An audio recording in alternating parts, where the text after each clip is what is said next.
Alright, so I said in my review of The Thing, if it was on Netflix, I would try to review The Thing. Still confusing, yes. And thanks to the wonder of technology, I now review the original John Carpenter's The Thing.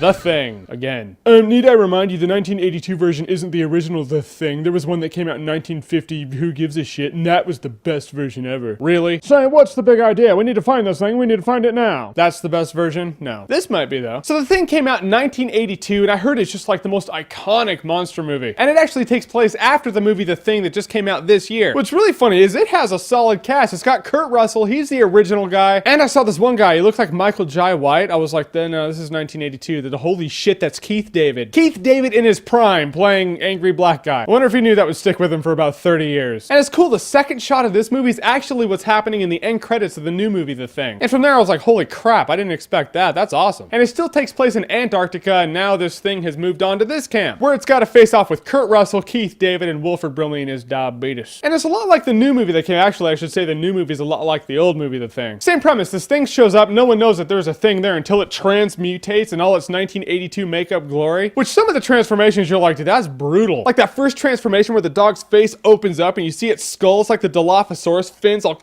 I was like, oh, they did. Some of the makeup looks pretty dated. I know it's all iconic and revolutionary for its time, but now when you watch it, you're like, yeah, that just looks fake. So some of it, great effects, others, great for the time. I'll say that. Great for the time. Now, what I didn't expect is how well the new movie, The Thing, would actually tie in with the old one. In this one, they go to the next camp over where, you know, the new one takes place, and you see a lot of stuff. You're like, oh, holy crap, that's in the new one. Holy crap, that's in the new one. I'm actually surprised that it took 30 years for a prequel to show what happened in the other camp to finally come out. Someone was dragging their feet, dude. I'm just saying. It should have happened years ago. Now, in terms of the thrills, the 1982 movie, The Thing, it's badass. I feel like I've seen a lot of these thrills in the new movie, The Thing. I think that's why a lot of people didn't like it. They're like, yeah, I saw this before, and it was revolutionary for its time then. Now it's just kind of like one of the many. So when you see the 1982 version, you're like, there's kind of a genuine feel to it, you know? You can tell John Carpenter was like, dude, we're gonna do something awesome. And he did. It has the antitrust element. You're like, all right, well, who's one of the things, who's not? You don't know, and they find their way of doing a test. Made for a nice, intense scene. I like that. But when it's a monster and makeup and special effects, stuff like that, I don't get scared. I can find it cool and interesting, and I did, but I didn't find it so scary. I didn't expect it to be scary, though. I just wanted it to be entertaining, and it was. It was actually surprisingly entertaining, because you know when you watch old movies, you're like, it might be good, it might be dated. Makeup aside, that was dated. The acting, the premise, and the execution of this movie was actually pretty solid. I think of this kind of stuff. If I had a gun to my head and someone was like, okay, you only get one version of The Thing, which one do you want? I would actually go with this one. Maybe because I like old-ass Commodore 64 computers too. I don't know. The intro to this movie's cool too, when like the Thing title appears, it's all